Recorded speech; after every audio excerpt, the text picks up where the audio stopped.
Fala galera, aqui quem fala é Professor Jesus, projeto Bravo Mike aqui para o seu concurso do Corpo de Bombeiros Militar de Minas Gerais.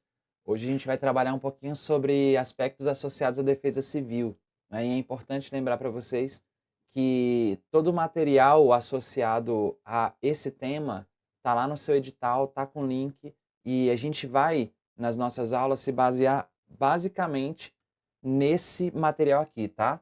Né, no caderno técnico de gestão integrada de riscos de desastres, que está associado, né, a uma série de políticas brasileiras associadas à defesa civil, está associado também ao programa das Nações Unidas relacionado ao tema. Então, basicamente, todas as imagens, todas as tabelas que a gente vai trazer aqui são justamente desse caderno, que é literalmente o que o seu edital está dizendo que vai cair na prova, tá? Então, inclusive, se vale a minha sugestão, dê uma lida nesse material também. É muito importante, é um material muito bem escrito, né, que vai ajudar bastante a sua aprovação. Tudo bem? Bacana? Galera, vamos lá. Para a gente começar, é importante falar sobre o conceito associado à gestão de riscos e desastres, tá? Esse conceito é trazido no material do GIRD, né? Que é justamente um processo social permanente e contínuo, apoiado por estruturas institucionais e comunitárias, com o objetivo de enfrentar vulnerabilidades e ameaças presentes no território. Galera, então, basicamente, quando a gente fala de questões associadas à gestão de riscos, é necessário que a sociedade tenha conhecimento sobre uma possibilidade, né, uma possível ameaça, uma possível situação que vai gerar um risco, como, por exemplo, um deslizamento, uma inundação, não é, uma queimada, enfim, é necessário que a sociedade tenha conhecimento da possível ameaça, não é? Conheça as possíveis causas dessa ameaça e justamente atue na prevenção, na mitigação e na recuperação associada a esses possíveis eventos, beleza? Então, é necessariamente algo associado à sociedade. E aí, galera, é importante dizer, né, que de acordo com o material do GIRD, gerir risco significa propor ações antecipatórias que possam reduzir a possibilidade de danos ou perdas, ou pelo menos amenizar suas consequências, né? Ou seja, se eu estou falando de uma possibilidade de um deslizamento, não é, numa área de ocupação de morros, o que, que a gente pode fazer para evitar que esse deslizamento de fato ocorra? E se ele acontecer, como que a gente pode reduzir esses danos? Não é? E aí, existem alguns passos indispensáveis que o seu material traz, né, que o material do GIRD traz, que são identificar os perigos, delimitar as áreas de origem e as que possam ser afetadas, entender as fragilidades do meio físico e social e antecipar as consequências. Beleza? Galera, é claro que quando a gente analisa essa questão, né, quando se fala, por exemplo, nessa segunda parte, delimitar as áreas de origem que possam ser afetadas, é necessário justamente um trabalho de mapeamento, um trabalho de levantamento de dados sobre a região é, é, enfim, está sendo debatida relacionado a esses impactos, né, esses desastres que podem acontecer. É importante dizer que o GIRD, né, ele vai ter três eixos, três eixos estruturantes e estratégicos.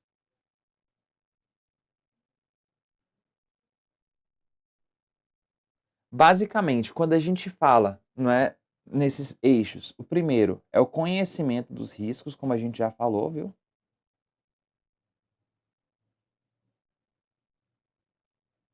É curioso, né? Porque se a gente não conhecer o risco, simplesmente a gente não vai agir, não é? A gente vai ver isso como uma catástrofe natural e não necessariamente como algo de construção social, tá?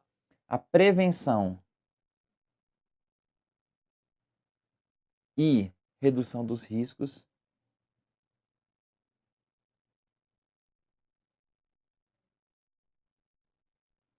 E o último eixo seria justamente o do manejo dos desastres e emergências. Beleza, pessoal? De certa forma, tá esquematizando o que está escrito literalmente aqui no nosso slide, mas de qualquer maneira é importante destacar que esses são os eixos estruturantes e estratégicos relacionados a essa gestão de riscos e desastres. Tudo bem, pessoal? Bacana? Bom, o material que está presente no edital, né, do GIRD, ele traz uma série de tabelas e realmente eu sugiro muito, né, se você gosta aí de um conselho, que você dê uma olhada e uma análise, sobretudo no capítulo 1, que tem muitas tabelinhas que vão, de certa forma, esquematizar a as questões associadas a esse debate sobre a gestão de riscos e desastres. E quando a gente observa, por exemplo, essa questão associada aos possíveis desastres, os possíveis riscos que apresentam em uma sociedade, quanto maior for o grau de vulnerabilidade social, maior a possibilidade de acontecer desastres, né? E maior a possibilidade desse desastre ser extremamente danoso e difícil de ser revertido, né? Então, é importante a gente dar uma analisada que existem algumas causas específicas, né, algumas questões a serem analisadas em relação à vulnerabilidade que estão presentes justamente nessa tabela. Vamos lá, olha só. Primeiro ponto é justamente analisar as causas profundas associadas à vulnerabilidade. Por exemplo, quando se fala de um espaço que teve um crescimento econômico com exclusão social, via de regra, a gente vai observar que grande parte, né, dos desastres que acontecem no Brasil e também em outros lugares do mundo acontecem em espaços em que o crescimento foi, digamos assim, desordenado. Em geral, em favelas. Quando há um processo de favelização, né, ou seja, uma ocupação não planejada, uma ocupação espontânea do espaço urbano, há uma tendência de a gente ter maior chance desse tipo de desastre. Alguns espaços pensados pelo Estado, né, para ocupação de pessoas de baixa renda, mas que não receberam a infraestrutura adequada, que a gente vai chamar de guetos, também muitas vezes apresentam problemas associados a desastres, né?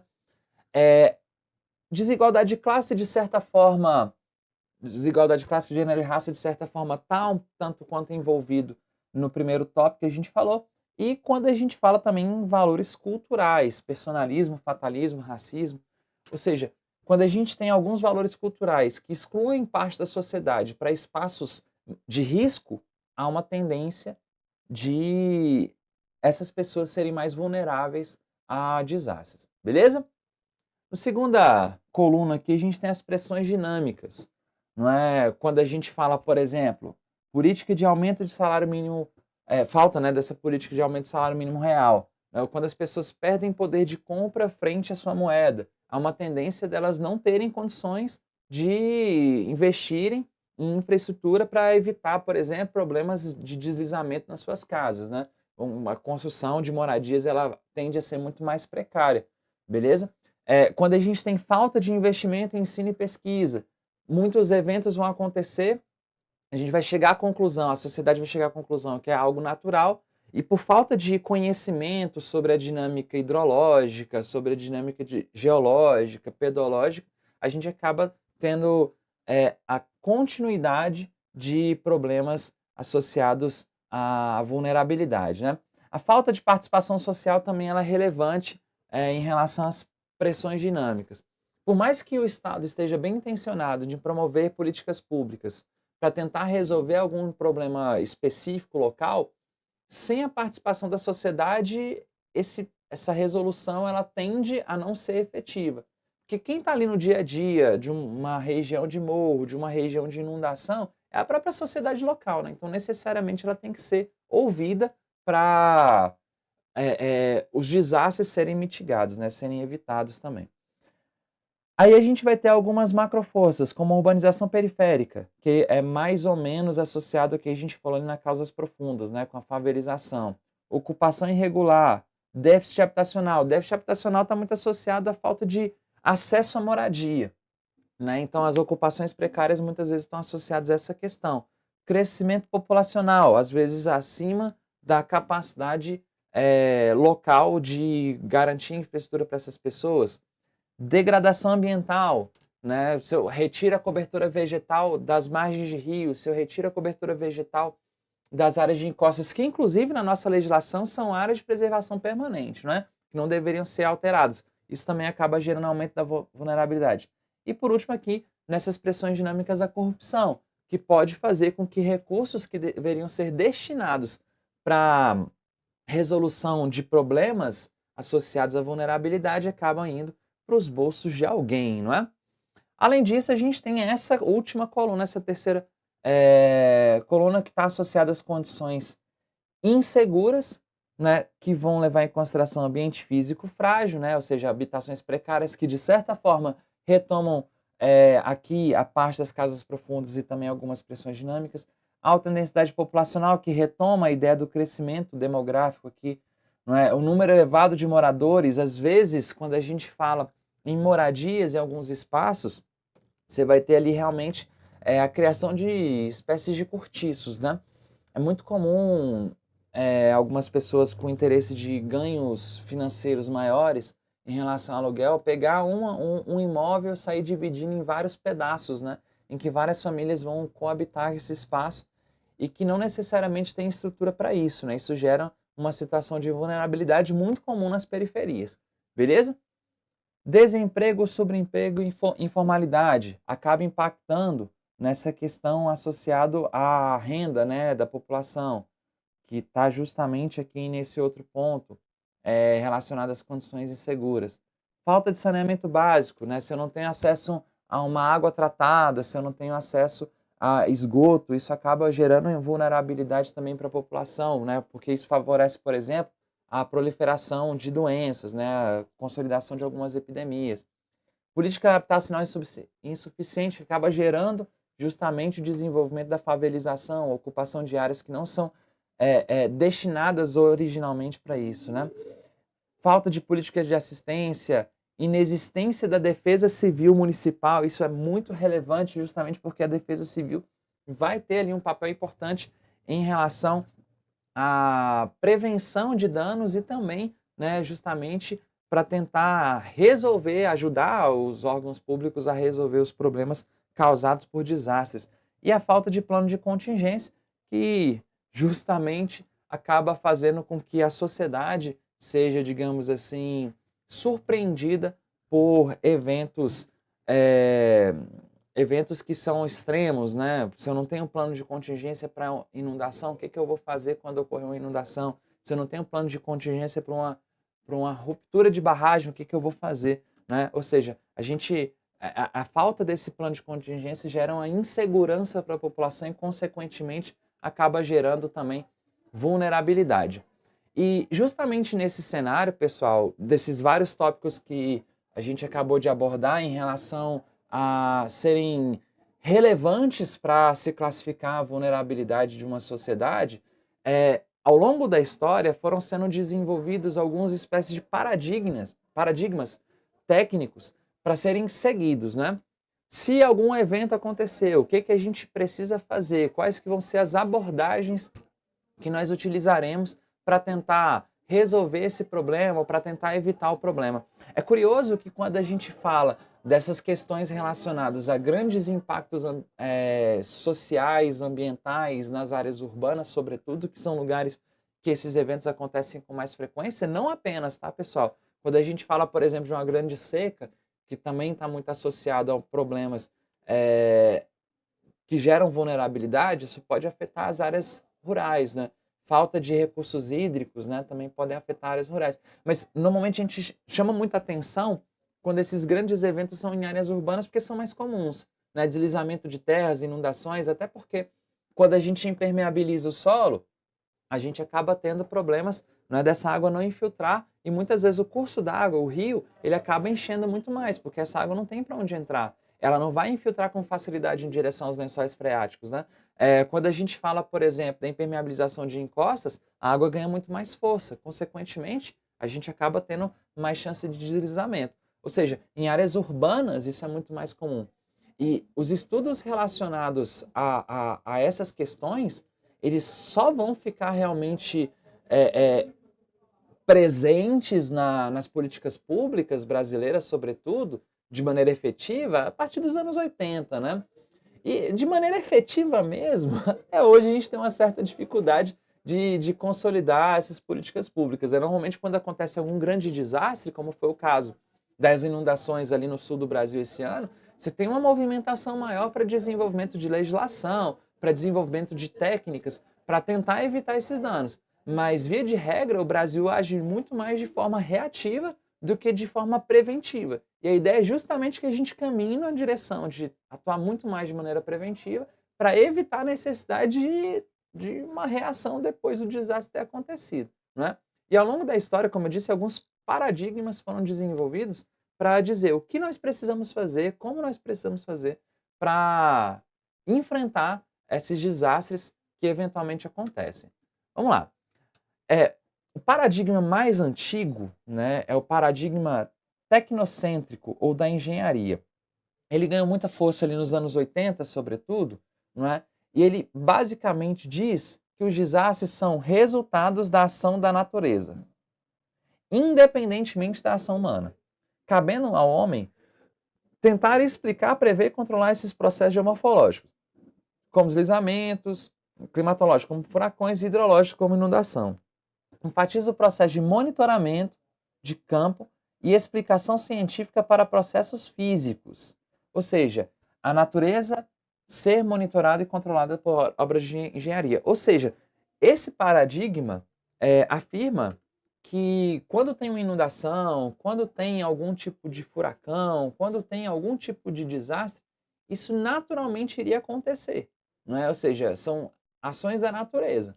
O que a sociedade pode fazer é criar obras de engenharia para reduzir esses danos, ou talvez, né, para evitar depender da situação. Beleza? Então, não coloca o homem, a sociedade, como causadora também dos problemas desses desastres que ocorrem. Então, esse é o paradigma que ganhou muita força nos anos 80, e de certa forma acabava influenciando muitas políticas públicas nesse contexto. Agora, posteriormente, né, avançando nesse debate, surgiu o paradigma comportamental.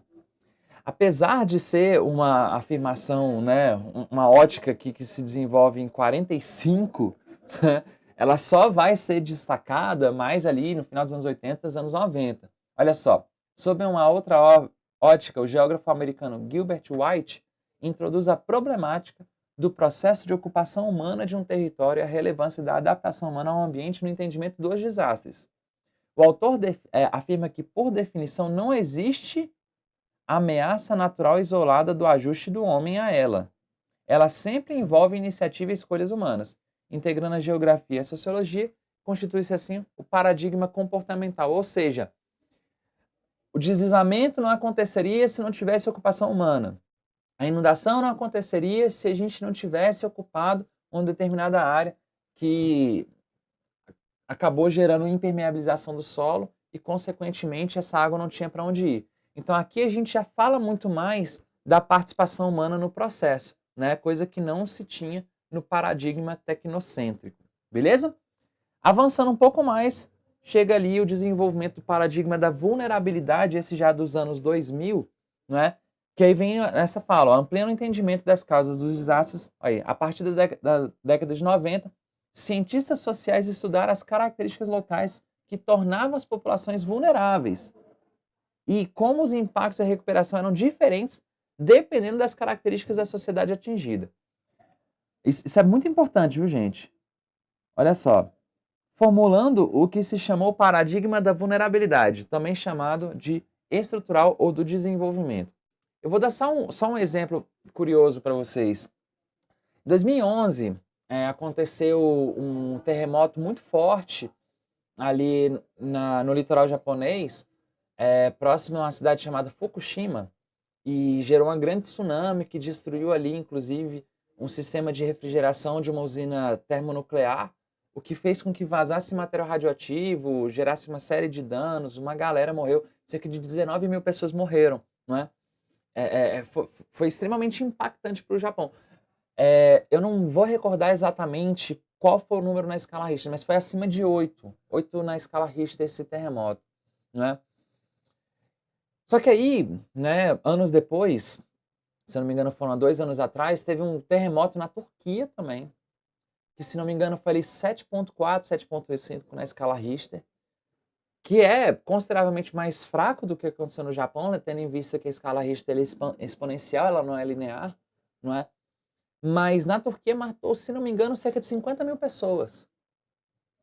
Mesmo um terremoto mais fraco na Turquia, matou mais gente do que um terremoto mais forte no Japão.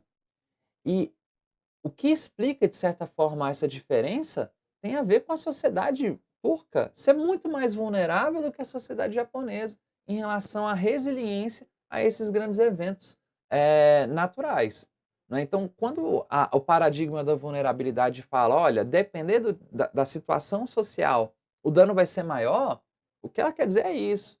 Né? Por exemplo, quando a gente fala em 2010, o grande terremoto que aconteceu no Haiti devastou o país. Né, que o Brasil até mandou missão de paz, né, alguns militares brasileiros foram lá auxiliar ali a reconstrução do Haiti, evitar os problemas sociais mais graves. O Haiti é o país historicamente mais pobre da América Latina, não é? E um país que depois do terremoto ele foi devastado. Então o grau de resiliência dos haitianos é muito menor, não é? A vulnerabilidade é muito maior. Então os danos eles acabam sendo mais elevados. Se um deslizamento acontece numa favela, ele vai ter um dano muito maior, uma dificuldade de recuperação muito maior do que se acontecesse numa área, né, de uma ocupação de renda mais elevada, até porque, querendo ou não, as pessoas com renda mais elevada vão se precaver muito mais a possíveis deslizamentos e, consequentemente, a chance de acontecer é muito menor do que uma ocupação, digamos assim, espontânea e irregular que ocorre numa favela. Beleza? Então, o paradigma da vulnerabilidade traz essa reflexão. Vamos lá, e aí a gente ainda tem um paradigma da complexidade, né, que ele vai ampliando essa compreensão. As teorias sistêmicas, integradoras ou holísticas contribuíram no que se pode chamar de paradigma da complexidade, para conceber e explicar os desastres a partir da sinergia entre as dimensões físicas, biológicas, ecológicas, econômicas, sociais, culturais, políticas, históricas e institucionais. Essa perspectiva sistêmica envolve responsabilidade humana no desenvolvimento do mundo insustentável e, portanto, vulnerável, a limitação da tecnologia para a construção de um mundo seguro e a relevância de se conhecer as forças sociais nesse processo. Né, de certa forma, o paradigma da complexidade ele vai trazer um pouco do que a vulnerabilidade traz, mas de uma maneira mais ampla, né? Reconhecendo, inclusive, que em alguns casos falta até tecnologia para a gente conseguir evitar os danos que são passíveis graças aos eventos da natureza, graças às características naturais e também associados à ocupação humana. Beleza? E aí, galera, para continuar aqui nossa questão, algumas políticas, né, algumas formas de evolução, de ação frente aos desastres são observadas ao longo da história.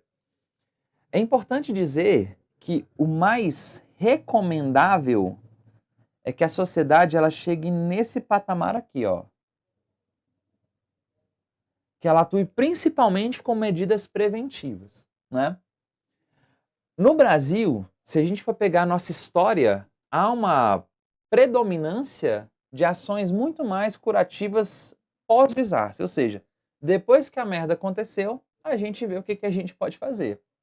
Que aí são atitudes sociais frente ao risco com foco no ambiente, meio físico e sua dinâmica e na adaptação do ser humano às suas atividades e condições da natureza, ou seja, está muito mais associado àquele paradigma da engenharia, né? Aquele paradigma mais antigo.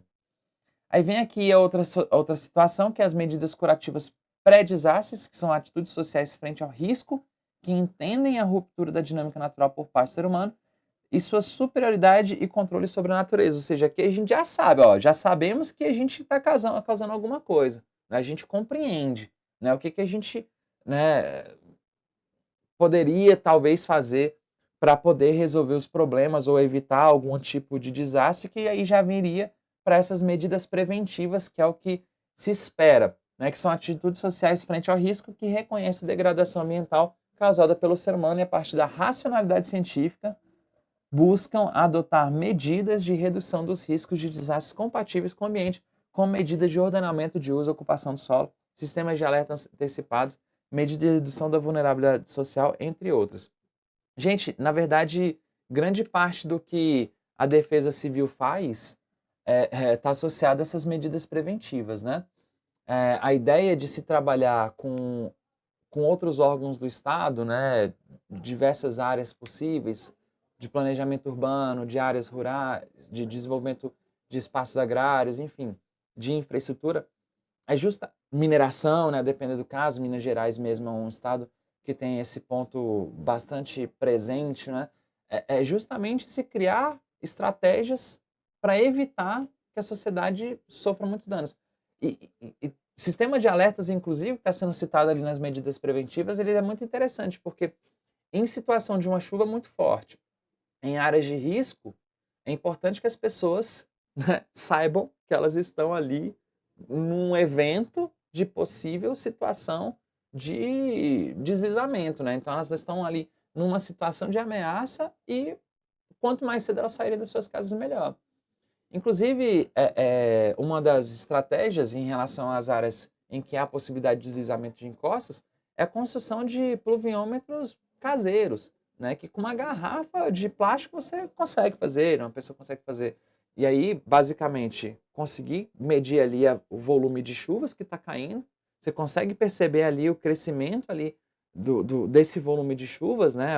Como que o pluviômetro vai enchendo, a depender da velocidade desse crescimento, ó, vaza, né, sai dali, porque aí você tem menos risco de ser impactado ali por um deslizamento, né, perder não só bens materiais, mas também perder a sua própria vida e a vida da sua família, né? Então, essas medidas preventivas, elas são bastante importantes. E aí, o documento também, ele vai trazer duas questões importantes em relação à gestão desses desastres. A gestão baseada em funções e a gestão baseada em processos. Essa gestão em processo é o que se espera, tá? Vamos lá, o que a gestão baseada em funções diz? Define áreas de trabalho com várias unidades organizacionais ou entidades, atores especializadas, separadas e hierarquizadas, com diferentes atividades específicas que geram fragmentação e impedem visualizar e gerenciar a complexidade do problema. Isso aqui é o que não se espera, tá? Há pouco nós comentamos, inclusive, que para um problema que acontece numa sociedade ser entendido e ser enfrentado de maneira efetiva, é muito importante que a própria sociedade local seja ouvida. Se houver uma hierarquia e uma separação de funções, a chance de ruídos é muito grande. Esse trabalho não integrado é um trabalho que, de certa forma, não vai tender a ser tão eficiente quanto um trabalho mais integrado, em que as várias áreas envolvidas tenham voz e que consigam ali gerar uma visão muito mais ampla do processo. Olha só, a gestão baseada em processos, que é aquilo que se espera, ela é justamente, ela vai buscar identificar as conexões entre as distintas unidades, ó, essa palavra aqui ela é chave, organizacionais ou entidades, especializadas por meio de processos ou sequências de atividades, que devem ser realizadas em conjunto, enfocando interdependências para cumprir a missão ou objetivo compartilhado. Gente, uma das questões relevantes em relação a essa análise de gestão compartilhada, né, inclusive ouvindo a própria sociedade local, é justamente evitar, por exemplo, que se chegue à conclusão que uma área ocupada ela é impraticável, se retire a população dali, se coloque em outro espaço e que esse outro espaço vai acabar virando uma nova área de risco, não é? Então é importante ver até que ponto realmente é necessário retirar a sociedade daquele local. Para onde essa sociedade vai? Tem como fazer obra de engenharia que vai manter a população num local que já foi ocupado? Como que nós podemos fazer para mitigar os danos? Como que essas obras de engenharia para mitigar os danos não vão afetar, por exemplo, a vida da sociedade? Não é? Porque muitas vezes isso é um outro problema. né, do ponto de vista técnico as coisas funcionam, mas do ponto de vista social não necessariamente vão funcionar. Então, esse é um desafio muito grande relacionado tanto aos órgãos gestores, quanto à própria sociedade, a defesa civil, para conseguir garantir ali, enfim, o melhor trabalho possível para melhorar de maneira significativa a sociedade e evitar os riscos. Beleza, galera? A gente fica nesse primeiro bloco por aqui. Já já tem mais, né? Mais debates, tem muita coisa ainda para falar sobre defesa civil. Beleza, galera? Grande abraço para todos e todas, bons estudos. Tchau, tchau.